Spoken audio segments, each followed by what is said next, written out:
عقیدہ کہتا ہے عرش پہ رہتی تھی۔ بولو جس کے ہاتھ کا مالک علی ہے، جسے فضا پہ بولنا آتا ہے وہ بندہ بولے۔ بادشاہ حسین ان ہاتھوں کو کسی کا محتاج نہ فرمائے، شہزادی فضا تمہاری گواہی کو قبول فرمائے۔ بسم اللہ سے کتابیں کہتی ہیں مولا حسین زندگی عطا فرمائے۔ کتابیں کہتی ہیں، بسم اللہ، مولا حسین زندگی عطا فرمائے۔ کتابیں کہتی ہیں حبش میں رہتی تھی، عقیدہ کہتا ہے عرش پہ رہتی تھی۔ رات کے اس پہر میں کیا میرے شہر نے کمال عقیدہ سنا، پھر اگلی سطر بھی تمہاری ہی سماعتوں کو ہدیہ، لوگوں نے جنت میں جانا ہے یہ جنت میں رہتی تھی۔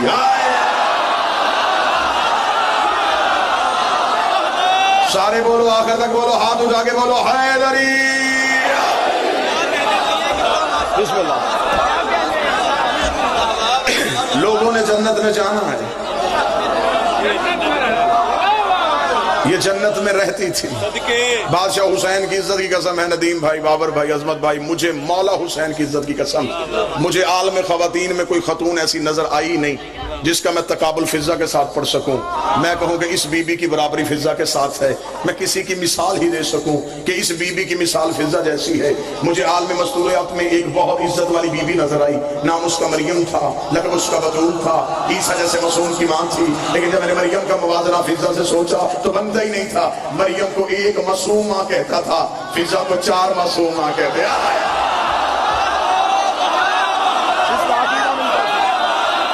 مولا حسین عزت عطا فرمائے، شہزادی ان ہاتھوں کو کسی کا محتاج نہ فرمائے۔ مولا حسین زندگی عطا فرمائے۔ مریم کو صرف عیسیٰ نے ماں کہا، فضا کو حسن بھی اماں، حسین بھی اماں، سجاد بھی اماں، باکر بھی اماں، جسے 4 معصوم ماں کہیں اسے فضا کہتے ہیں۔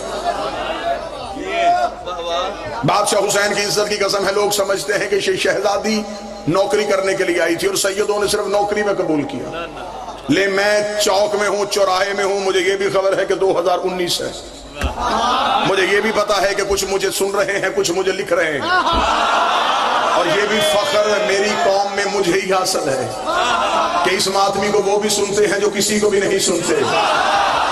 تو لہٰذا میں اپنے لفظوں کا پورا ذمہ دار ہو کے جملہ کہنے لگا ہوں۔ اپنے شہر کے چوک میں لوگ ہم سے پوچھتے ہیں کہ علی کیا کر سکتا ہے، لوگ ہم سے پوچھتے ہیں زہرا کے اختیار کیا ہے، میں ان کے دروازے پہ جھکنے والی کی فضیلت پڑھنے لگا ہوں۔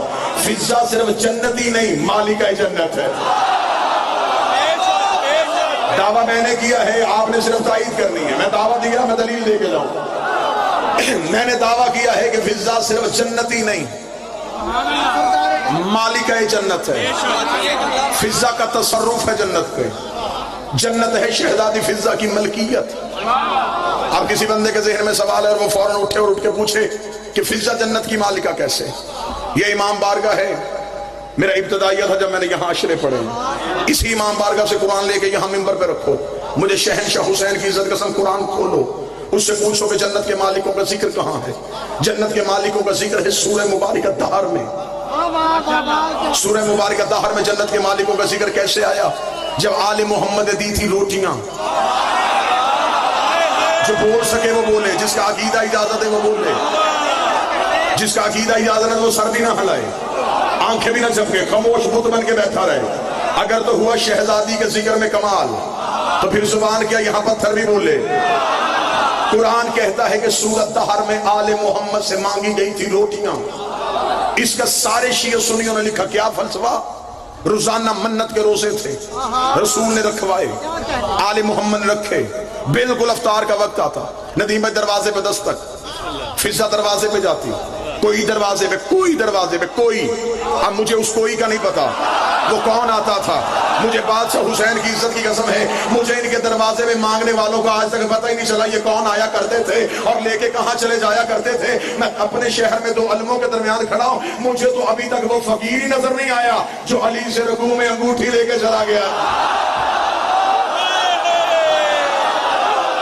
میں تو ابھی تک تاریخ سے وہ فقیر پوچھ رہا ہوں، کہاں گیا وہ فقیر جس نے مانگی تھی علی سے انگوٹھی؟ اور کتنا کمال فقیر تھا کہ اس کی آواز علی نے نماز میں سن لی.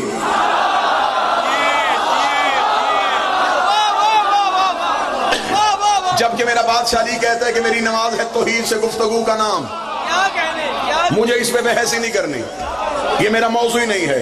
یہ پھر کبھی امام بارگاہ کے اندر بات ہوئی تو پھر پڑھیں گے.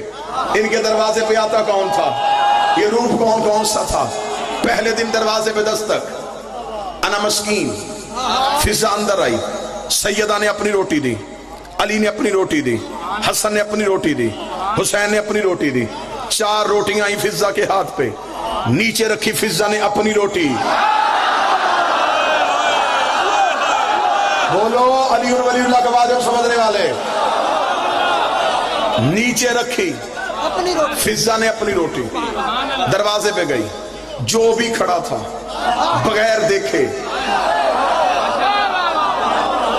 ہاتھ میں رکھی روٹی, فضا گھر کے اندر. دوسرے دن پھر دستک, پھر افطار کا وقت, پھر 4 روٹیاں سیدوں کی, 5ویں روٹی پھر فضا کی. پھر تیسرے دن پھر دروازے پہ دستک, پھر روٹیاں, پھر 4 سیدوں کی, 5ویں فضا کی. روٹیاں روزانہ گئی 5, دن آئے 3, روٹیاں چلی گئی 15, پہنچ گئی عرش پہ. اللہ نے لگایا عدل کا ترازو, ادھر رکھی 15 روٹیاں, ادھر رکھی صرف جنت.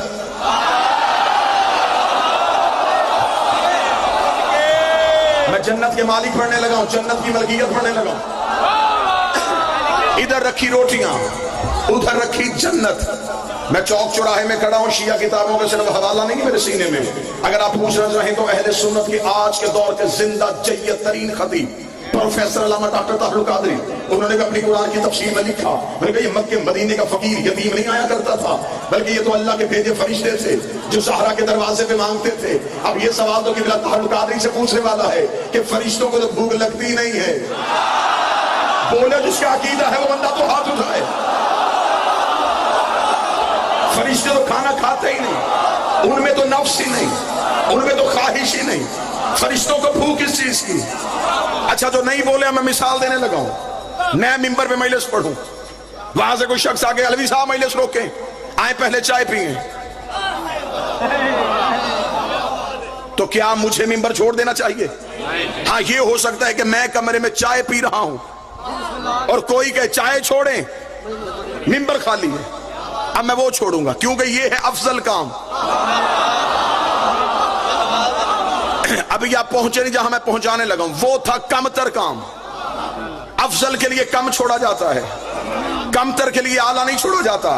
میرا شہر رات کے اس وقت میں بولے فرشتے کر رہے تھے اللہ کی عبادت, نہ فرشتے پڑھ رہے تھے توحید کی تسبیح. خدا نے کہا تسبیحاں چھوڑو سیدوں سے مانگو, تسبیحاں چھوڑو زہرا سے مانگو. فرشتوں نے زہرا کے دروازے پہ دستک دی. خدا نے ہمیں بتا دیا اور ان سے مانگنا بدعت نہیں, فرشتوں کی عبادت. دونوں ہاتھ بلند کر کے علی حق, علی حق, علی حق, علی حق, علی حق, علی حق, علی حق, علی حق, علی حق کے نعرے حیدری, حیدری, حیدری, حیدری. اللہم صلی علی محمد. تو آج ہمیں کہتا ہے کہ ان سے رزق نہ مانگ, تو ہمیں کہتا ہے ان سے بیٹے نہ مانگ.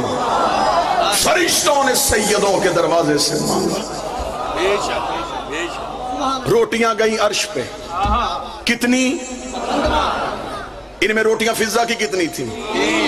اس کا مطلب جنت میں 5واں حصہ فضا کا. میں نے قرآن پڑھا ہے, میں چوک میں کھڑا ہوں, 5واں حصہ ہو گیا فضا کا. اب جو بھی جنت میں جائے گا اس سیدوں نے مال کا بنایا ہے فضا کو. میں نے خطابت میں تو نہیں بنا دیا, سیدوں نے بنایا ہے کیونکہ ان کا کرم انہیں مجبور کر رہا تھا. انہوں نے اماں کہا تھا یہ کیسے ہو سکتا ہے, ایک ماں تو جنت کی سردار ہو.